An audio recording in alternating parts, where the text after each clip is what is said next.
The word jihad is mentioned in the Quran about 41 times. The words mercy, peace, and compassion are mentioned about 355 times. Yes, come in. Come on in, Riaz. Sit down, please. Contrary to popular belief in most Western cultures, Islam is a religion that preaches peace and tolerance. Yes, Patricia. If Islam truly is a religion that preaches peace, then how come the world's most troubled spots, the West Bank, Afghanistan, Pakistan, Iraq, they're all plagued with Islamic terrorism? Well, that depends on your definition of terrorism. Some might argue that the U.S. invasions of countries like Iraq and Afghanistan are also acts of terrorism. No, those were acts of war to get rid of despotic regimes. Or a means of getting at a country's oil. Conspiracy theories. Well, May I? yes, please. Go ahead, Riaz. Mr. Khan is right.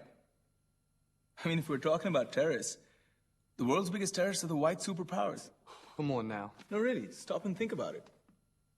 Explain 9/11. Okay. Do you know how many people died in the Twin Towers strike? Around 3,000. And do you have any idea how many people died in the bombing of Afghanistan? Take a wild guess.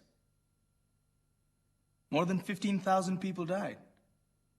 And that's just conservative figures. About 50,000 tons of explosives were dropped on innocent civilians.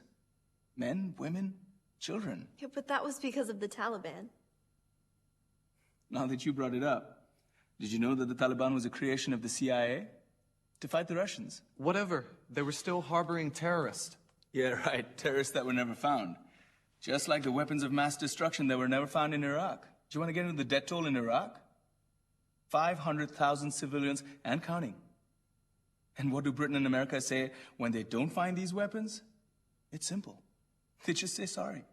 And still refuse to relinquish control of these countries. What are you trying to say? What I'm trying to say is that just because you're American, wear a fancy suit, and call yourself the president, doesn't make you any less of a terrorist. I'm saying that if you don't stop meddling in other people's countries, you will face a backlash. If Muslims like you feel that way, then why don't you get out of our country? We will. As soon as you promise to leave ours.